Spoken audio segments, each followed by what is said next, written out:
ऐसा नहीं है कि राशन बंद होगा। अभी भी फैमिली को ई-केवाईसी पूरी फैमिली मेंबर्स के नहीं हुआ है, राशन मिल रहा है क्योंकि हमने हमारे जो बेनिफिशियरीज़ हैं उनका आधार सीडिंग हुआ है। पर ये ज़रूरी है मैं बताना चाहूँगी कि जो उनके मेंबर्स हैं, वो कोशिश करें कि सारे वो अपना ई-केवाईसी करवा दें। इन एनी केस अगर कोई बाहर है या अवेलेबल नहीं है, तो वो बाद में करवा ले। तो अगर कोई कहेगा कि मैंने बायोमेट्रिक किया और मुझे राशन नहीं दिया, तो मैं आपके माध्यम से ये सबको बता दूँ, हम सबका राशन भेजते हैं। डिपार्टमेंट कभी कोई राशन कम नहीं करता। अगर कोई डीलर ये कहता है कि कोई बेनिफिशियरी जाता है जो उसके पास रजिस्टर्ड है कि मेरे पास राशन अवेलेबल नहीं है, तो वो बात ही नहीं हो सकती। राशन कार्ड को लेकर बहुत सारे लोगों को प्रॉब्लम्स फेस करनी पड़ती हैं, चाहे one nation one ration card की बात करें, क्योंकि लोगों को समझ नहीं आ रहा कि किस तरह से कोई यहाँ पर रहने वाला व्यक्ति किसी दूसरे राज्य में भी राशन ले सकता है। और सबसे इम्पोर्टेंट टॉपिक है अभी ई-केवाईसी। लोग ई-केवाईसी करवाने तो जा रहे हैं, लेकिन कईयों को ऐसे लगता है कि हमारे पूरे फैमिली मेंबर्स जो हैं वो राशन डीलर के पास नहीं जाएंगे तो हमारा राशन जो है वो बंद हो जाएगा। तो ज्यादा जानकारी के लिए बात करते हैं, हमारे साथ रिफत कोहली जी हैं, तो director of food civil supply and consumer affair department से जम्मू से। तो मैम आपसे जानना चाहते हैं, जिस तरह से ई-केवाईसी को लेकर एक बहुत ज्यादा मिथ चल रहा है कि अगर 4 फैमिली मेंबर हैं वो चारों वहां पर नहीं गए तो राशन नहीं मिलेगा, राशन बंद हो जाएगा। पहला सवाल तो जो आपने किया इसमें मैं ये बता दूं आपको, ऐसा नहीं है कि राशन बंद होगा। अभी भी फैमिली को ई-केवाईसी पूरी फैमिली मेंबर्स के नहीं हुआ है, राशन मिल रहा है क्योंकि हमने हमारे जो बेनिफिशियरीज़ हैं उनका आधार सीडिंग हुआ है। पर ये ज़रूरी है मैं बताना चाहूँगी कि जो उनके मेंबर्स हैं, वो कोशिश करें कि सारे वो अपना ई-केवाईसी करवा दें। इन एनी केस अगर कोई बाहर है या अवेलेबल नहीं है, तो वो बाद में करवा ले। पर ये करवाना ज़रूरी है, ये गवर्नमेंट ऑफ इंडिया के इंस्ट्रक्शंस हैं। अगर हम थंब इम्प्रेशन की बात करें तो ओल्ड एज जो लोग हैं उनके थंब इम्प्रेशन जो है वो नहीं आ पाते, तो उसके लिए क्या सेकंड ऑप्शन रहेगा?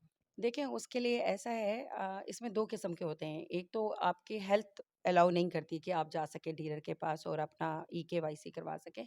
दूसरा ऐसा होता है कि जो थंब इम्प्रेशंस होते हैं, वो ख़त्म हो जाते हैं ओवर द टाइम्स।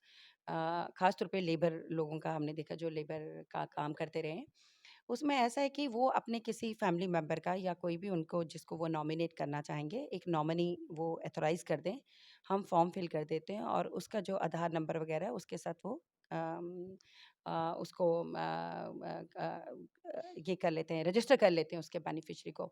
और दूसरा ऐसा भी है अगर उनका ये जो थंब इम्प्रेशन अगर ख़त्म हो जाता है, तो अगर उनका जो टेलीफ़ोन नंबर है, जो मोबाइल नंबर है, अगर वो आधार नंबर के साथ लिंक्ड है, तो वो ओटीपी बेसिस के हिसाब से भी हो सकता है। सो दोनों प्रोविज़न है उसमें। One nation one ration card के बारे में जानना चाहें, जिस तरह से कोई व्यक्ति अगर जम्मू से बाहर है, उसका राशन कार्ड जम्मू का है या कश्मीर का है, अगर वो बाहर राज्य में जाकर काम कर रहा है तो क्या वो वहां से राशन ले सकता है? बिल्कुल ये बहुत बड़ा गवर्नमेंट ऑफ इंडिया का इनिशिएटिव है one nation one ration card. बिल्कुल अगर कोई जम्मू कश्मीर का कोई बाहर है और कोई बाहर की स्टेट का है, जम्मू कश्मीर में है, वो राशन ले सकते हैं। और अगर किसी के फैमिली मेंबर 8 हैं, 4 लोग अगर जम्मू में हैं और 4 लोग कहीं यूपी में हैं, तो वो यूपी में 4 का ले सकते हैं और यहाँ भी 4 के बाकी रिमेनिंग फैमिली मेंबर्स ले सकते हैं। तो इसके बारे में कोई नहीं जानता था कि जितने फैमिली मेंबर्स अगर वहां पर हैं वो अपना ले सकते हैं और यहाँ के फैमिली मेंबर्स जो है वो यहाँ पर ले सकते हैं, लेकिन हाँ, मैं आपको यहाँ पे एक और कर दूँ कि इसमें बाइफरफिकेशन करवाने की ज़रूरत नहीं है राशन कार्ड का। सेम राशन कार्ड जो है, वो यूज़ हो जाएगा। जैसे मैं आपको बता देती हूँ कि जो हमारा नफसा स्कीम है, उसमें जो एएवाई कैटेगरी है, उसमें फैमिली मेंबर का जो फैमिली का 35 केजी ऑथराइज़ है और जो हमारे पीएचएच कैटेगरी वाले हैं, उनका 5 केजी पर सोल है, जो राशन का स्केल है। सो अगर फॉर एग्ज़ाम्पल 8 लोग हैं, तो उनका 6 लोग हैं फॉर एग्ज़ाम्पल या 8 हैं, जो भी हैं।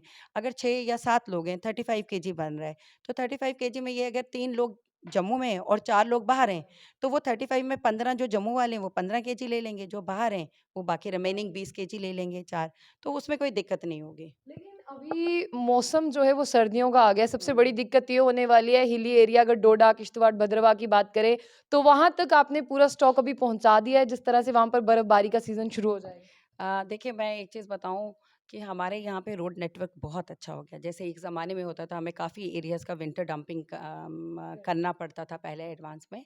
तो अब वैसा काफ़ी काफ़ी डिस्ट्रिक्ट्स में नहीं रहा। हमारे किश्तवाड़ में हम थोड़ा करते हैं, बाकी बाद में जनवरी, फ़रवरी में थोड़ा बनी बसोली साइड उस बेल्ट में करते हैं। हमने बिल्कुल जो हमारा किश्तवाड़ एरिया का है वहाँ पे 6 महीने के लिए कुछ एरियाज़ हैं, दच्चन, मड़वा वगैरह। जो क्लोज़ रहता है, वहाँ पे रोड बंद रहता है, वहाँ पे हमने हर जगह जहाँ पे भी विंटर डंपिंग करना था जो वो हमने वहाँ पे कंप्लीट कर लिया है। आपके डिपार्टमेंट के द्वारा क्रॉस चेक किया जाता है जितने भी राशन डिपोज़ हैं कि वहाँ पर जो राशन है वो जितना अवेलेबल कैटेगरी में मिलना चाहिए लोगों को मिल रहा है? देखिए अभी शुरू में जब आपने सवाल किया आपने यही कहा था कि हम जो है बायोमेट्रिक करते हैं और थंब इम्प्रेशन लगता है और तभी राशन मिलता है। तो इससे ज़्यादा ट्रांसपेरेंट सिस्टम कहाँ होगा? बिल्कुल अगर जो भी हमारा बेनिफिशियरी जाता है, अगर वो बायोमेट्रिक करता है उसके बाद राशन मिलता है। तो अगर कोई कहेगा कि मैंने बायोमेट्रिक किया और मुझे राशन नहीं दिया, तो मैं आपके माध्यम से ये सबको बता दूँ हम सबका राशन भेजते हैं। डिपार्टमेंट कभी कोई राशन कम नहीं करता। अगर कोई डीलर ये कहता है कि कोई बेनिफिशियरी जाता है जो उसके पास रजिस्टर्ड है कि मेरे पास राशन अवेलेबल नहीं है, तो वो बात ही नहीं हो सकती है। और अगर कोई कहेगा कि मैंने बायोमेट्रिक किया और राशन नहीं मिला, तो प्लीज़ जो भी बायोमेट्रिक करता है, राशन जो है वो पूरा अपना लिफ्ट करे। डिपार्टमेंट की तरफ से कोई शॉर्टेज नहीं रहता। एक बार एक ऐसा कॉल आया था, एक पर्सन ने रियासी से बताया कि पहले दिन जो है मैं बायोमेट्रिक कर कर आता हूँ, दूसरे दिन मुझे रिसिप्ट मिलती है और तीसरे दिन कहा जाता है कि तुम पैसे देना और चौथे दिन तुम अपना राशन लेना, तो मेरा सारा टाइम इसी में चला जाता है। मैंने वही बोला कि ये रियल टाइम पे होता है। जब भी जो बायोमेट्रिक करता है, हमारे पोर्टल पे पूरा डिटेल आ जाता है, एक दिन में कितने बेनिफिशियरीज़ ने वहाँ से राशन लिफ्ट किया।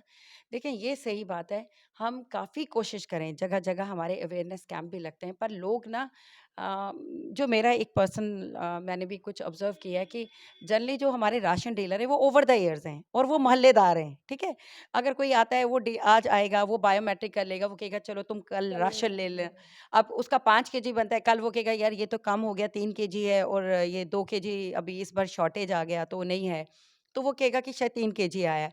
पर मैं ये कहूँगी कि प्लीज़ इससे ज़्यादा और क्या हम फेयर सिस्टम रख सकते हैं, ट्रांसपेरेंट सिस्टम रख सकते हैं, जो बायोमेट्रिक करते हैं, उसके बाद अपना पूरा राशन लिफ्ट कीजिए।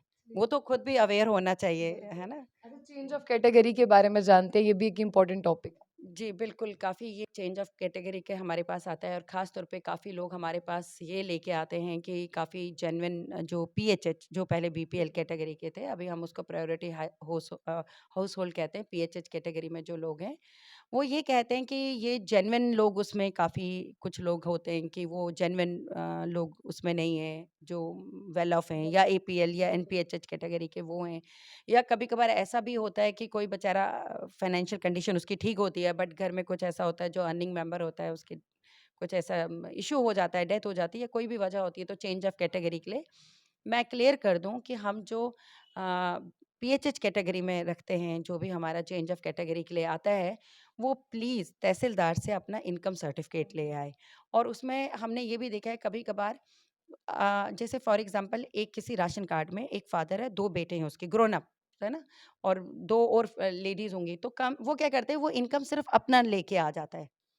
तो वो नहीं होना चाहिए, जो भी उसके अर्निंग मेंबर्स हैं, जो रेवेन्यू डिपार्टमेंट से जब वो अप्रोच करते हैं, इनकम सर्टिफ़िकेट वो राशन कार्ड के जितने लोग हैं मेंबर्स, उनका वो इनकम लिखवा के ले आए, तो हम अकॉर्डिंगली हम चेंज कर देंगे। कोई भी जेन्युइन भी पीएचएच कैटेगरी में होगा, तो हम उसका डेफ़िनिटली चेंज कर चलिए, देंगे। एक छोटे से सवाल का जवाब दे दीजिए। सब लोग तो इतने पढ़े-लिखे नहीं हैं, वो ऑनलाइन पोर्टल पर जाकर रजिस्टर नहीं कर सकते फॉर्मेलिटीज़। क्या आप लोग यहाँ पर ऑफलाइन को भी एंटरटेन करते हैं अगर कोई आ जाए तो? देखिए, जितनी हमारी ऑनलाइन सर्विसेज़ हैं, हम उसको ऑफ़लाइन में नहीं देते। बट हाँ, जैसे काफ़ी लोग आ जाते हैं, जो नहीं अपलोड कर सकते डॉक्यूमेंट्स वग़ैरह, वो हम ज़रूर हेल्प भी करते हैं, असिस्ट भी करते हैं। बहुत-बहुत शुक्रिया। तो ये थी हमारे साथ रिफ़त कोहली जी, जिनसे हमने एक अच्छी जानकारी हासिल करने की कोशिश की है राशन कार्ड के बारे में, क्योंकि बहुत से लोग हैं, अक्सर राशन कार्ड की जो है अपडेट भी देते हैं, लेकिन बहुत सारे लोग होते हैं जिनकी क्वेरीज़ रह जाती हैं, उनके बारे में हमें खुद से भी पूरी तरह से नहीं पता होता। लेकिन आज हमने सोचा कि जो पब्लिक का ज़्यादा टॉपिक है, जिसके बारे में पब्लिक बात करना चाहती है राशन कार्ड के बारे में, तो उसके बारे में बात करें।